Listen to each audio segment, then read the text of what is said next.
Hey, this is Matt from InvestiQuant. Today is Monday, February 8th, 2021, and Friday was the non-farm payrolls report day. We ended up closing up at all-time highs following that non-farm payrolls report day. And what I want to do this morning is take a look at what has happened historically when you get a close near the high of the week on the NFP day.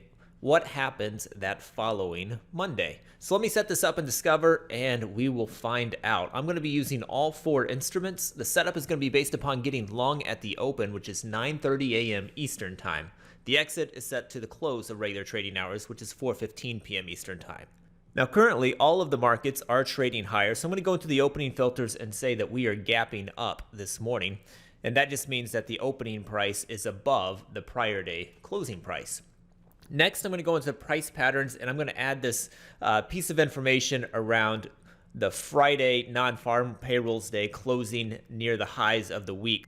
So the way I'm going to do that is I'm going to select day after a 5-day high close. So that would put it at the highest closing price of the week. Next, I'm going to go into indicators, put us in a bullish market environment, which is going to be defined as above a 10 and 200-day simple moving average. And then lastly, I'm going to go into the market events section, and I'm going to say today is the day after the non-farm payrolls report. So if I go into day after market events, I can scroll down until I see day after non-farm payrolls report, hit equals next to that, and then click view results.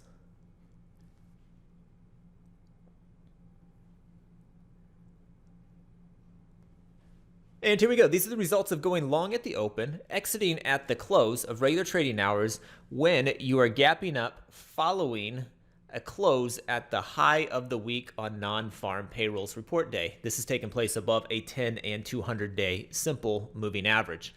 Historically, we've got 35 samples in the S&P of this pattern taking place, and that's dating back to 2003.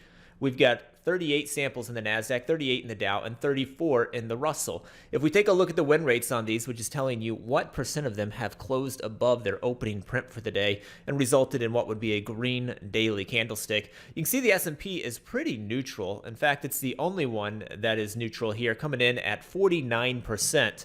The others have favored the long side and printed green candlesticks in the daily chart more often than not. So with the NASDAQ, you've got 63% of those have closed above the open, the Dow 66%, and the Russell 65% of those have closed above the open. So 3 of the 4 instruments have favored the long side. However, the S&P has been neutral in this scenario from a win rate perspective. If we look at the average win and average loss, you can see the average win is larger in the S&P. So even though it's a neutral win rate, it has had larger moves to the upside compared to those to the downside. That is also true with the NASDAQ. So the NASDAQ has a favorable win rate and larger average wins compared to losses.